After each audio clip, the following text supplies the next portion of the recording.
like you to put your hands together, please, and welcome Allan Kelly from Doray Minerals.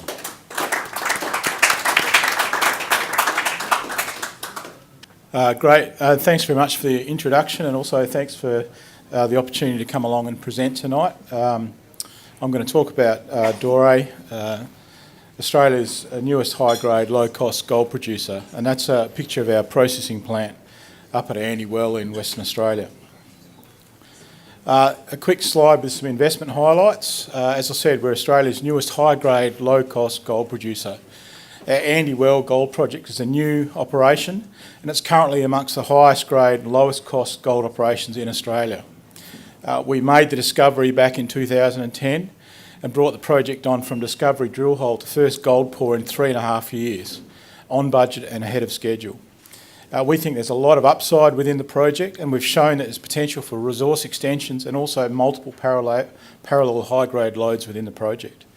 We're rapidly reducing our debt position as a result of the margin we're making, and we're well funded for future exploration programs and poised to take advantage of the current market, which is throwing up a lot of opportunities for projects at the moment. Outside Andy Well, we've got a strategic gold exploration portfolio in WA and South Australia, and we've managed to put together a really good board and management team with a great track record all the way through from discovery to production. A quick corporate snapshot. I've got a market cap today of about $150 million, 163 million shares on issue, cash at a March quarterly of about 23 million, and we've reduced our debt position from 55 million when we built the plant down to 28 in a matter of about 6 months. We've got a very good institutional holding on our register. Australian institutions make up about 46% of the company's register. And if you look at the share price graph there on the right-hand side, the red is Doray and the blue is the ASX gold sector. So you can see that we've really outperformed the ASX gold sector over the last 12 months. And even if you go back about 3 years, I think I was looking at the other day, our share price is pretty much level for those 3 years, but the rest of our sector has gone down 80% in that time. As I said, we've put together a very good board of experienced people. There's a couple of names you'll probably recognise there. Peter Alexander, who was MD of Dominion, so knows the Meekatharra area very well, and also made the discovery and built the Challenger gold deposit in South Australia. Myself and Heath Helliwell, the founders, and then Lee Junk is an underground mining engineer from Kambalda, who has done a few corporate things as well. A very good team of people. Our timing was very good that we were coming into production when a lot of other gold producers in WA were struggling a little bit, so we were able to put together a really good team of experienced people there. So if there's only one slide that you remember from my presentation tonight, this is the one. The key advantages of Doray that we have. One is the grade. Our Wilbur Lode underground mine is currently one of the highest grade gold operations in Australia. The pre-mining indicated resource was about 300,000 ounces at 17 grams, and that was with a 75 gram top cut. The underground mining inventory, when you take into account all the minimum mining widths and dilution as a result of that, is 11.5 grams. And we're currently producing at just over that, about 11.6 grams. We've made a second high-grade discovery within 200 metres of Wilbur at Judy, and I'll explain a bit more about that in a minute. And that's currently got a resource of about 100,000 ounces at 8.4 grams. Within that, there's 86,000 ounces at almost 20 grams. And then we've made a third high-grade discovery at the Susie zone, which is about 200 metres east of Judy. The project's low cost and high margin. Very simple geology, gold in quartz vein. We get very high gravity recoveries. We're getting about 80% recovery from gravity in the March quarter and over 99% total recovery. So it makes us one of the lowest cash cost gold operations in Australia. And then because we went with debt to build the project, we also put some hedging in place. So the attractive cash margins we're getting purely as a result of the grade has been further enhanced by hedging that we put in place. But from now, really, we see a lot of upside within the project. We reported in the March quarter that we were getting 20% overcall from our stage 1 open pit, and we've also been getting a similar overcall from some of our underground development to date. on the grade. We're going to increase the mine life in the near term by bringing that duty zone resource into a reserve, and we think there's potential to add to both the Wilbur and duty resources in the near future. And as I said, we've made an additional discovery there at Susie, and we've got 2 other parallel zones that we're drilling at the moment as well. So Andy Well, our flagship project, we're in the Murchison in Western Australia, about 800 kilometres north of Perth. It's a historic gold mining area. You can see the town of Meekatharra sort of in the middle of that picture where all those roads come together. That's a gold mining town that's been around for about 100 years. Andy Well is about 45 kilometres north of Meekatharra on the highway. The key difference about Andy Well is it's a new discovery. It's the first new operation in the Murchison for over 10 years. We made the discovery, so that meant we had to do everything from scratch. We had to peg a mining lease, get a native title agreement, do all the baseline work. Where a lot of the other projects in the Murchison are all recycled assets from the 80s and 90s and earlier. But on the flip side, because it's a new project, it basically hasn't had the exploration history that a lot of the other projects have had in the Murchison. So we think there's a lot of upside there. As I said, we made the discovery in March 2010, pretty soon after the IPO, and brought that into production in 2013. And you can see some of our other projects around Meekatharra, and I'll talk a bit more about that in a minute. So a brief history, and it is a quite short history. We IPO'd in 2010, made the discovery 4 weeks after we listed, and went back to the market pretty quickly and raised some more money. At the end of that first year, we did a $21 million capital raising, and that basically got us all the way through to the completion of our BFS 18 months later. We put out the first high-grade resource at Wilbur, which was a 25-gram resource. And then through that year, we basically doubled that resource. So by the end of 2011, we had about 350,000 ounces at about 15 grams. 2012 was very busy as we started to go into the development stage, got our mining lease granted, native title agreement, completed our BFS, secured $55 million project finance facility from the Commonwealth Bank, and raised some working capital as well, and started mining in November 2012, which is about 2.5 years from first drill hole. Again, 2013 was construction year, started building the processing plant, made the second high-grade discovery, went underground, and got our first gold pour completed in August last year. And you'll see that we made a maiden $18 million half-year profit from the period from August to December last year. So far this year, we've just done a capital raising to help accelerate our exploration. We made a third discovery at Kirsty, which I'll talk a bit more about, and we've just rescheduled our debt repayments as well. Now the banks recognise how well the project's going. So we've had a good track record of exploration and development. How's the project been going since we've brought it into production? Here's a quick snapshot of the quarterly results so far and the year to date, and importantly some guidance for the first financial year. And the key things to look at are the grade. You know, we're mining at a grade of about 11.6 grams. That takes into account all the dilution. Processing at a similar grade. And then look at the costs. Our cash operating cost year to date is just under $500 Australian an ounce. All-in costs of just under $1,000 an ounce. And because we've got that hedging in place, we've been getting an average price of just over $1,500 an ounce. So making about $500 margin an ounce, which makes us, I think, one of the most profitable gold producers in Australia at the moment. And as I said, the half-year results for about 5.5 months from August to December produced about 38,000 ounces, revenue of $54 million. Obviously, that's helped by the hedging. We made a net profit of $18 million for that first half year. So I think that was a great result for the company, and also reduced our debt significantly. So what does it look like? This is Andy Well from the air. A couple of things. That black line is the edge of the mining lease. On the west side of that, we have an exploration licence which surrounds the project. The white line just to the east of that black line is the highway. So you can see how close we are to the Great Northern Highway. Our project's within 100 metres of the highway. You can see the stage 1 open pit there with the red line indicating the Wilbur lode running through that. That was a small open pit that we did to get us down to fresh rock. And we also used all the waste material from that open pit to build all the surface infrastructure. So the ROM pad, processing plant, site works, and the tailing storage dam and things like that. But we also took 15,000 ounces out of that pit at 15 grams per tonne with a 20% overcall as well. So it's a nice little starter pit to have.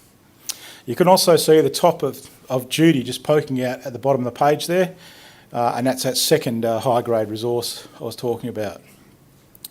If we look at Wilbur in a long section, this is a sort of a composite long section here, northeast to the right, southwest to the left. You can see the stage 1 open pit and the amount of drilling there.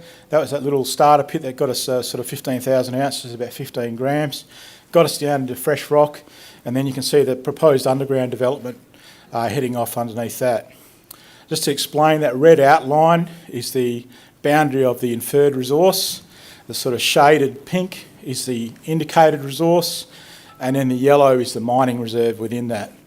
And straight away there's a fair bit of upside within this picture, because we think that the Wilbur lode continues directly beneath that stage 1 open pit outside that inferred resource. And on the left-hand side at the bottom there, you can see a red and a purple dot there as well, which are 2 diamond holes that were drilled after the resource were done. So they're outside the current mining reserve, and are not being included in the resource. So there's potential there as well. The other thing is, what you can see on here is a whole cluster of little dots, especially on that sort of northern end. They're underground grade control diamond holes. And all those purple dots are intersections with greater than 50 grams per tonne. So even though the reserve grade is about 11.5 grams at the moment, you can see that there's a number of holes there that are well over 50 grams per tonne. And we're getting lots of holes sort of in the hundreds up to multiple 100 grams per tonne. So this is the progress at the moment, just that same image in 3 dimensions. You can see the stage 1 open pit, you can see the main spiral decline there, the northern decline, and 2 access drives which go out to the southern part of the ore body. And then in the background you can see the stoping blocks as of the end of March. What it actually looks like underground is a white quartz vein, averages about 1 metre wide but can be up to about 3 metres wide. And all the gold is within that quartz vein. So it's very visually obvious and quite simple mining. You basically take out the white stuff, leave behind the black stuff as much as possible.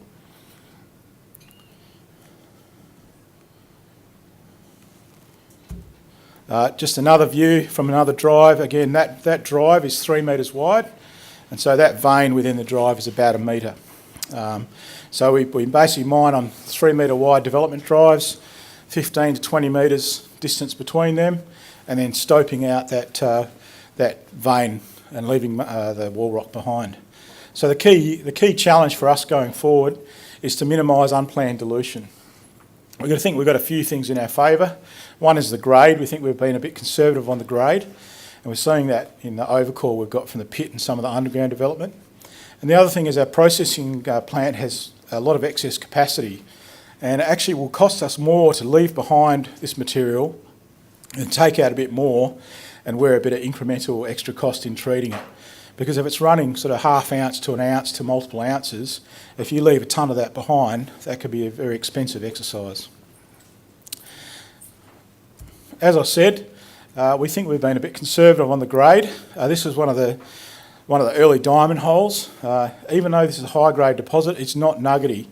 There's a whole network of sort of thin sort of fractures and things through the vein which carry the gold, so it's quite well disseminated. This was about the biggest chunk we'd seen in sort of the whole drilling campaign, so this is a pretty well travelled bit of core that went around the world a few times.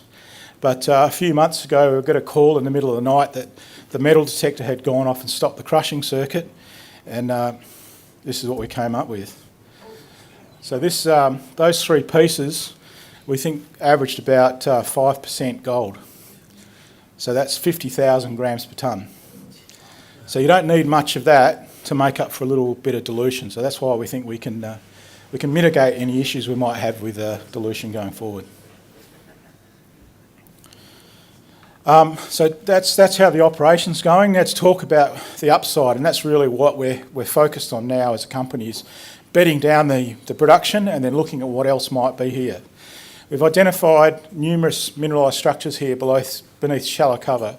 Now the reason this hadn't been found by the old timers is there's about 5 to 6 metres of alluvium and hardpan over the top of the deposit. And if it hadn't been for that, there'd probably be a town here of a couple of thousand people in the 1900s. So we're lucky that that sort of layer was there, just stopping these lodes from being seen.